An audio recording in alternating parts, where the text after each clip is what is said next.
Two simple ways to organize your financial life. Yes, you can organize your financial life, and today I'll show you two simple ways to do this. It's the nagging question, but it helps you identify what's important financially and what you can do. And hey, check this out. This is 1 year of taxes for a small business I own.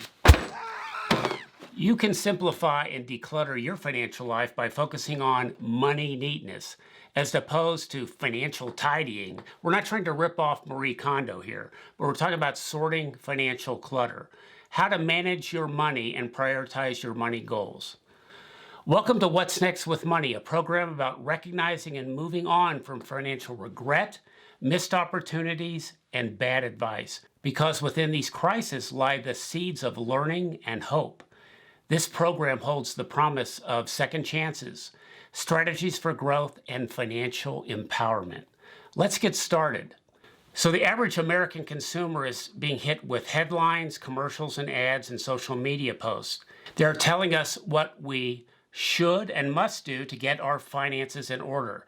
But this is surrounded with messages of buying things, so it's very confusing. And then we also get put down for not saving enough, underfunding our retirement, and blamed for not teaching our kids about money. Sorry, kids. This leaves us overwhelmed and paralyzed, and admittedly, Americans have a weight problem. No, not that weight problem. It's the ever-growing stack of financial to-dos, cluttering our minds, triggering our emotions, battling for our attention, and eroding a sense of well-being. Too many choices results in not choosing. Sheena Iyengar is the author of the book, The Art of Choosing. She's a professor at Columbia University, and I've met her and interviewed her before. She says too many choices and too many opportunities create a sense of inaction. You're paralyzed. You really can't choose. And the choices have to be narrowed and smaller and organized and prioritized. All of these choices can lead to inaction, frustration, and despair. Now, you may have heard about stories of financial clutter and disorganization. Many of you have sorted through your grandparents' or your parents' financial records. A lot of those are in print, but more and more are digital. And if there's a case of dementia or Alzheimer's or some kind of financial shock, often you might discover there are too many accounts, maybe a lot of little ones, but there could be lost paper and now lost passwords. So we're talking about two simple ways to organize your financial life. One of the concepts, and I've written and spoken about, is called financial stacking. A financial stack is made up of whatever financial issues take up in your mental space. Immediate challenges such as paying monthly bills, worrying about the future, like fear that you haven't saved enough for retirement, but not everything in your financial stack in your head is negative. Even financial opportunities can add weight. So you want to do the right thing, but you feel you do have that clutter in your head. You don't feel empowered or prepared to take advantage of those ideas or those things you think you need to do. And then sometimes you can be doing a great job at managing your financial stack until a crisis, such as a job loss or illness, forces you to reset and start over. And let me throw in another one, and I think this is a big one, especially during the recent pandemic. Many of us are actually managing the financial stack of others, especially loved ones, like this person, who is now this person.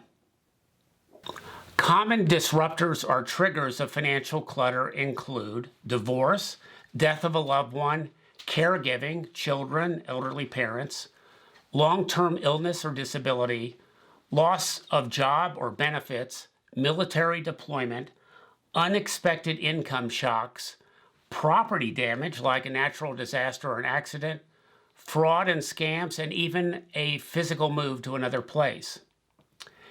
Now, many of us manage our financial lives away from paper. We're moving to the digital world, to the cloud. This can make it harder for some to get our heads around the obligations and opportunities we face.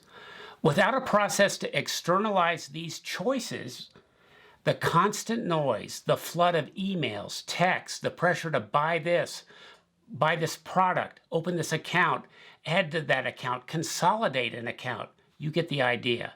These stack up in a person's mind, heaping on stress, adding mental weight, and causing paralysis. It's not just clutter.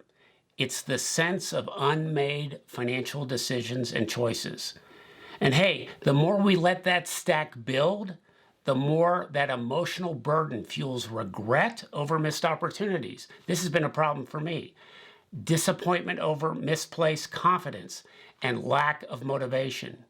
Just as in the paper days, if we don't make intentional time to sort, purge, and organize our mental financial stack, we can easily become overwhelmed.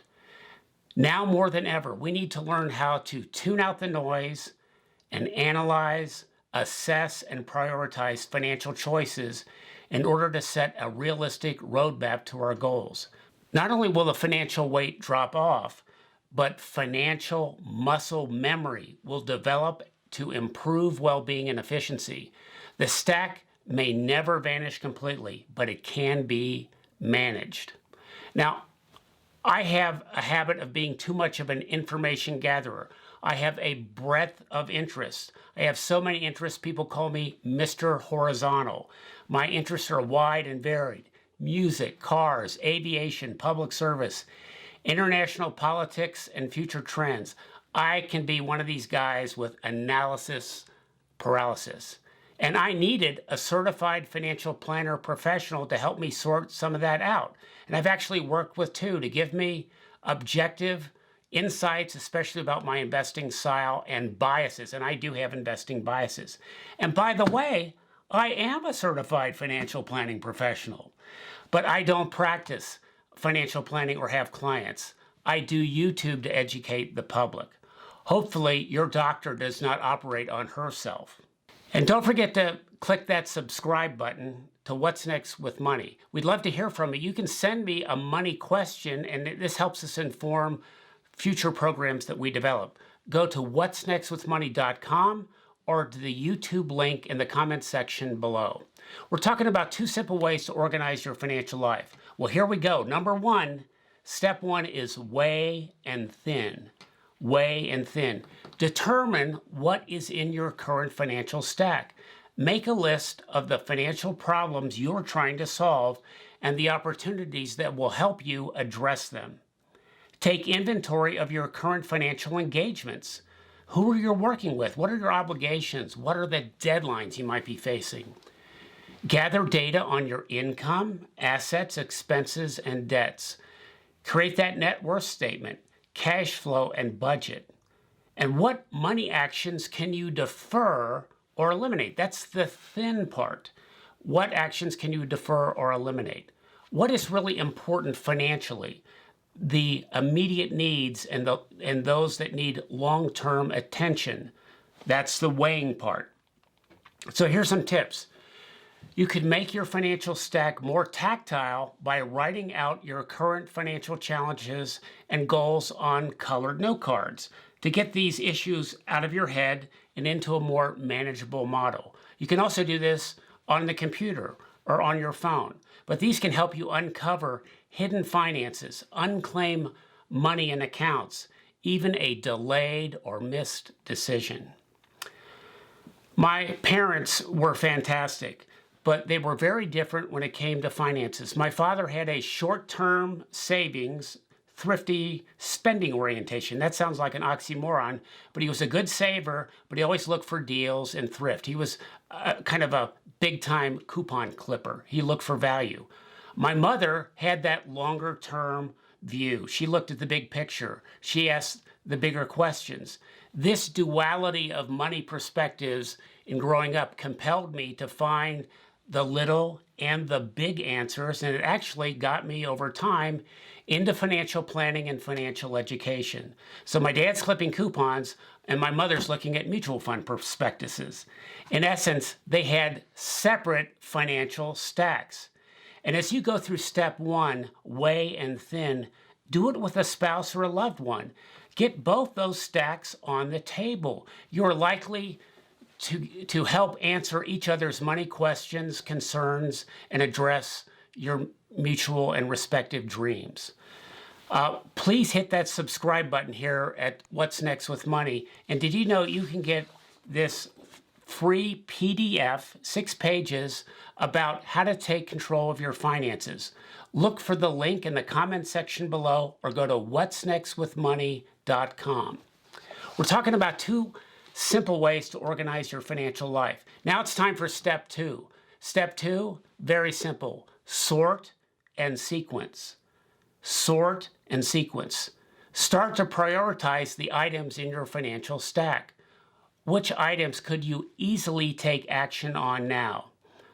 Are there any areas where you are especially vulnerable or imbalanced? These may go to a higher level of attention. Where could you focus your attention to have the most positive impact? What is your biggest financial gap or potential missed opportunity? Now, most people will focus first on basics such as reducing spending, paying down debt, building up savings, but list the implications and the contingencies of taking action or not taking action on each item in your stack. So that's step 2, sort and sequence. We're talking about 2 simple ways to organize your financial life: how to simplify it, declutter it mentally, but also on paper or through the digital world. This will help reveal and prioritize your money goals. So be sure to hit that subscribe button, and remember, new episodes of What's Next with Money are available on Thursdays. I'm Brent Neiser, looking to see you next time on What's Next with Money.